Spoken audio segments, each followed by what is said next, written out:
Você acredita em contos de fadas? Porque o pai da Grace Kelly não acreditava. Ele pagou 2 milhões de dólares em valores da época para Mônaco levar a filha dele embora. Não foi amor, foi uma transação. E o que ela recebeu em troca foi uma gaiola de ouro que a proibiu de ser quem ela era. Hoje a gente vai abrir o contrato que Hollywood e o Principado esconderam por décadas. Oi, coroados e curiosos, eu sou Steph e essa é a Grace Kelly que ninguém te contou. Vamos falar dela mesma, não da Grace dos cartazes da MGM, não da princesa Grace das fotos de casamento que pareciam saídas de um sonho, mas da Grace que estava por baixo desse sonho. Os contratos, as restrições, o casamento que os biógrafos descrevem como sufocante, o principado que precisava mais dela do que ela precisava do principado, e a morte em uma estrada de montanha em 1982 que continua gerando perguntas que a versão oficial não responde completamente. Existe um padrão que aparece em vários dos casos que a gente discute nesse canal. A história tende a romantizar a escolha delas, ao invés de questionar as condições em que foi feita a escolha. A Grace Kelly saiu de Hollywood. A história diz que foi por amor, mas amor é uma explicação para tudo e, portanto, não explica nada. Vamos ver o que realmente estava acontecendo. Grace Patricia Kelly nasceu em novembro de 1929 na Filadélfia, filha de John Brennan Kelly Sir, um milionário irlandês-americano que tinha ganhado medalhas nas Olimpíadas de 1920 no remo e construiu um império na construção civil. O pai media tudo em conquistas e nunca considerou a Grace a segunda filha digna de atenção. Ela era bonita demais, inteligente demais para a imagem que o pai fazia de uma filha adequada. A Grace construiu uma carreira com velocidade que impressionou até os mais críticos de Hollywood. E tudo isso em menos de 5 anos. Foi uma carreira de ascensão vertical. A versão oficial, então, diz que ela saiu por amor ao príncipe. Só que a versão documentada é mais complicada. Primeiro, a Grace tinha um contrato com a MGM, que estava se tornando cada vez mais restritivo. Segundo, o pai que nunca aprovou a carreira de atriz, e para ele o casamento com um príncipe europeu era um passo acima da escala social, que compensaria a vergonha da filha ter sido atriz. Terceiro, Mônaco precisava da Grace Kelly, possivelmente mais do que ela precisava. O Principado em Mônaco, em meados de 1950, estava com dificuldades. Era pequeno, dependente do cassino, com reputação de destino para ricos que queriam evitar impostos. A Constituição monegasca da época tinha uma cláusula que permitia à França anexar Mônaco caso o príncipe morresse sem herdeiro. Então, o Ranier precisava urgentemente de uma esposa e filhos. E precisava de uma esposa com visibilidade internacional suficiente para transformar Mônaco num destino desejável. Grace Kelly, então, estrela de Hollywood, com o Oscar na mão, o rosto conhecido no mundo inteiro, era literalmente a solução para o problema diplomático e econômico do Ranier. O acordo matrimonial incluía uma cláusula financeira que os biógrafos documentam. A família da Kelly pagou 2 milhões de dólares como dote ao principado. Não foi o Ranier que comprou a Grace, foi o pai da Grace que pagou para que Mônaco aceitasse a filha. Se isso é amor, é um amor com cifras e contratos e transações que nenhum conto de fadas menciona. O casamento deles aconteceu em abril de 1956, numa cerimônia transmitida para 30 milhões de pessoas na TV americana. A imprensa chamou de o casamento do século e a Grace mergulhou numa vida sufocante. O que está documentado sobre as condições de vida dela ela estava proibida de continuar atuando, porque o Hitchcock ofereceu a ela um papel em Marnie em 1962 e ela queria voltar. Só que aí teve pressão popular em Mônaco, onde os cidadãos não queriam ver a princesa deles fazendo filmes. Então, o Ranier acabou vetando a participação. A Grace, que tinha construído uma das carreiras mais brilhantes de Hollywood, então nunca mais fez filme depois de 1956. Os historiadores são categóricos em dizer que o casamento era controlador de formas que iam além da questão profissional.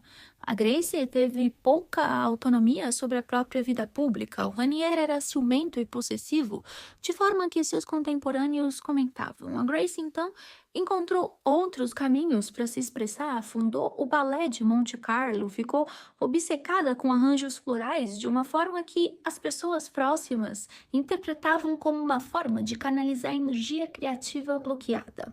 As pessoas descrevem, então, uma mulher, na época, que por baixo da elegância e da disciplina pública carregava uma tristeza específica. A tristeza de alguém que entregou a coisa mais sua que tinha e descobriu que o que recebeu em troca, mesmo sendo um palácio e um título, não era o que ela queria. Existe uma cena que fica na minha cabeça quando eu penso na Grace Kelly. Em 1962, ela estava, assim, em conversas com Hitchcock sobre Maine, e o Ranier vetou, como eu comentei. Ela tinha 28 anos quando parou de atuar e 52 quando morreu. 24 anos sem fazer o que ela era extraordinária em fazer. Numa moldura de ouro que brilhava, mas não respirava. Não estou dizendo que ela era infeliz em tudo. Eu estou dizendo que o conto de fadas esconde o custo real do que foi pedido a ela. E é claro que existem um conjunto de histórias sobre a vida privada da Grace Kelly em Mônaco que circulam com intensidade variável dependendo da fonte. E eu preciso ser clara, como sempre. O que é documentado? A Grace Kelly tinha amizades profundas e duradouras com homens, incluindo atores e diretores de Hollywood, que a visitavam em Mônaco, o que entra no território do rumor e circula em várias biografias sem prova documental sólida, que eu posso citar com responsabilidade, é que alguma dessas amizades teriam incluído relacionamentos românticos. O Ranier, por outro lado, teve comportamentos que as pessoas próximas ao casal documentam como problemáticos. O controle sobre a Grace foi conscientemente descrito. As fontes falam de as infidelidades do Ranier, que são mais numerosas e mais específicas, inclusive das infidelidades que dizem que a Grace pode ter tido. O que é inegável e está documentado em múltiplas fontes é que o casamento não era uma parceria romântica, que a narrativa pública apresentava. E o nível de controle que Mônaco exercia sobre a narrativa da família real é documentado, e é como todas as famílias reais. É razoável inferir, então, que esse controle foi exercido sob a narrativa da Grace Kelly em vida e também em morte. Eu não sei o que é verdade ou não, e você também não. O que eu sei é que uma mulher extraordinariamente inteligente estava numa situação de controle significativo sobre cada aspecto da vida pública e provavelmente privada. Se ela encontrou formas de manter alguma autonomia emocional dentro desse sistema, não seria surpreendente, seria humano. O julgamento moral sobre o que ela fez ou não fez não é o ponto. O ponto é que o sistema que ela vivia fez muitas coisas ruins com ela. Agora, em 13 de setembro de 1982, a Grace Kelly estava dirigindo na estrada D37, descendo a montanha de Roqueaguel até o Palácio de Mônaco. A filha Stephanie estava no carro. O carro saiu da estrada, caiu por um precipício e capotou. A Grace sofreu lesões graves e morreu no dia seguinte, 14 de setembro de 82, aos 52 anos.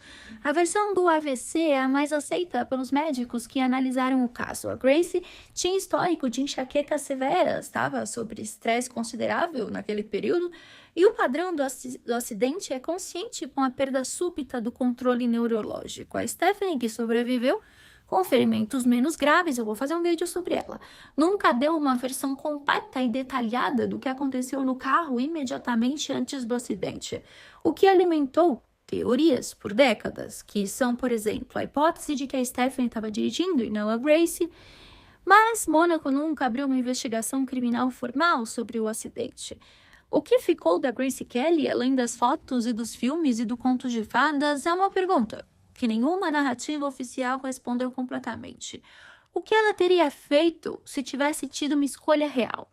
Se não houvesse o dote de 2 milhões, o contrato com a MGM, a cláusula sobre herança de Mônaco e o pai que precisava do título da filha para validar o sucesso. O que a Grace Kelly queria quando ninguém estava olhando? E a resposta não fosse ser uma princesa. A Grace Kelly, enfim, foi uma das maiores atrizes da história do cinema americano. E o mundo prefere lembrar dela como princesa, porque princesa é mais bonito e porque o que realmente aconteceu é mais difícil de engolir do que um conto de fadas. Gente, eu queria pedir desculpa pra vocês, porque hoje eu tô naqueles dias femininos horríveis, tô com bastante cólica, já tomei remédio e também eu mudei os meus remédios de ansiedade, né? Então tá dando um pouquinho de efeito colateral. Mas eu não posso deixar de gravar vídeos pra vocês. Então, eu espero que você tenha gostado desse vídeo. Se você gostou, se inscreve no canal, ativa o sininho e se torna membro. Nós temos vídeos novos todos os dias, às 8 horas da noite. Um beijo grande e até amanhã para o próximo Steph Flix.